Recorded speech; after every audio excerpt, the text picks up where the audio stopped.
Have you ever found yourself asking why some relationships feel more like battles than partnerships? Why do some men, no matter how charming or successful they seem, leave behind only hurt, regret, and emotional scars? And what separates those men from the rare ones who uplift, protect, and walk beside you as equals?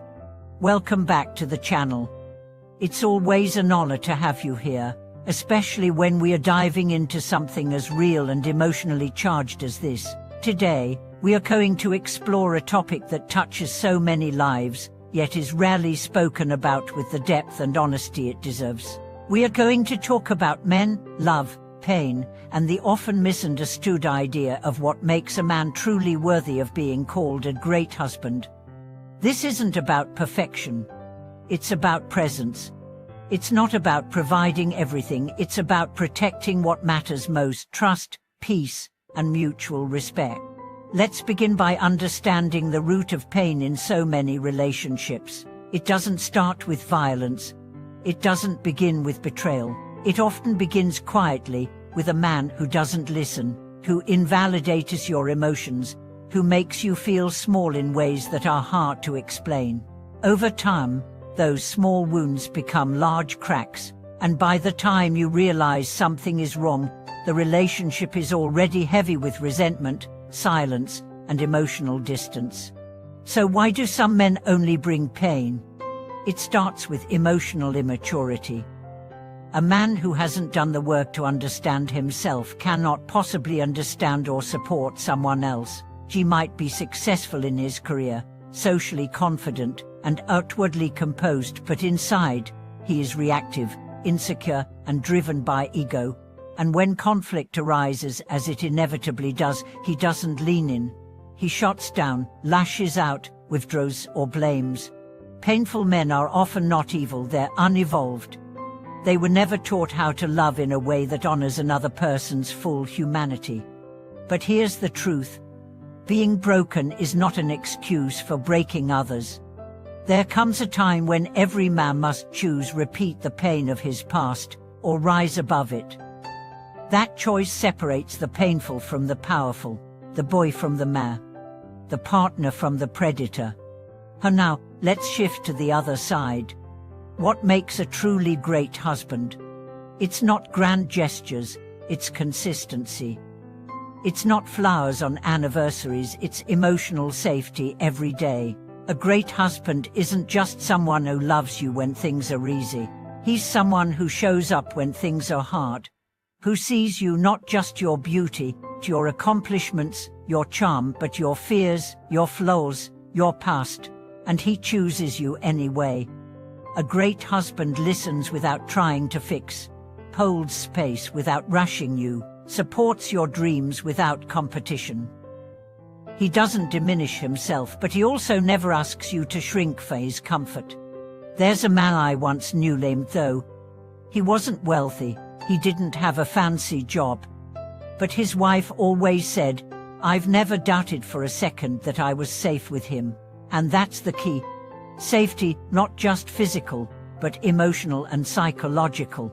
When you feel safe, you grow, you shine, you rest.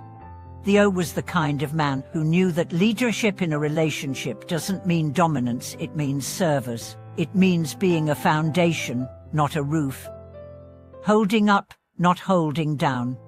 A great husband is humble. Not self-deprecating, but deeply aware that love is a privilege, not a possession. He cherishes your trust. He values your voice. He sees conflict not as a threat, but as a doorway to deeper connection.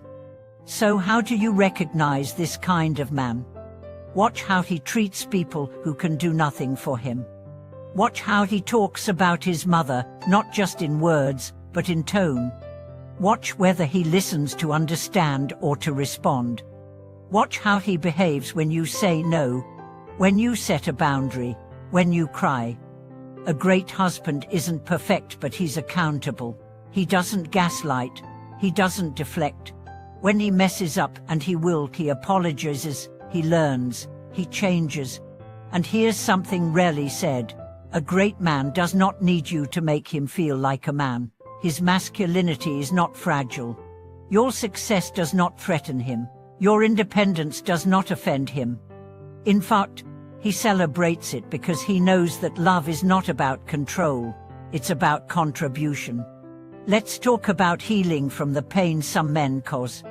First, you are not crazy for feeling what you felt.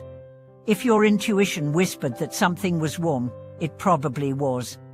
If your body tightened around him, if your joy dimmed, if your laughter disappeared, those were signs.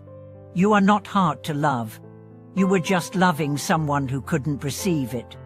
Forgive yourself not for what happened, but for what you didn't yet know. We all grow, we all learn, and sometimes the lesson comes wrapped in heartbreak. But please, don't let one man's immaturity define your worth. Don't let his inability to love teach you that you're unlovable. There are good men out there. Gentle men, strong, emotionally available, self-aware men.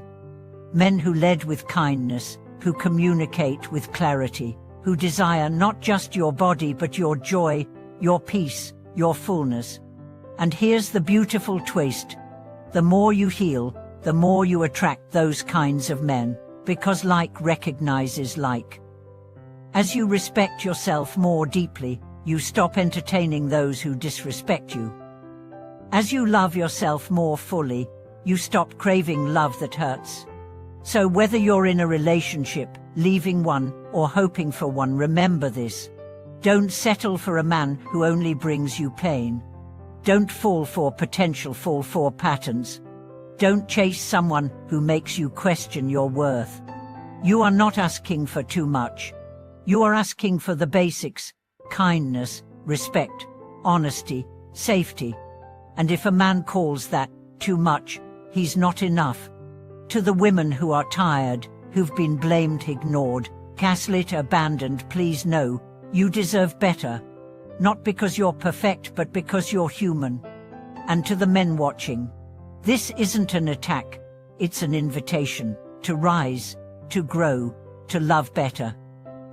To become the kind of partner you wish your father had been, your mother had found, your sister could lean on. Being a good man is not about strength. It's about softness, it's about holding space, being dependable, being kind when it's hard, being gentle when it's inconvenient, being brave enough to be vulnerable. Let us raise the standard, not just for our partners, but for ourselves. Thank you for watching this video. If you've been through pain, if you found love after heartbreak, or if you're still learning what love really is, share your story in the comments. Let's create a space of honesty, healing, and hope. Like, subscribe, and pass this on to someone who might need to hear it today. See you in the next one.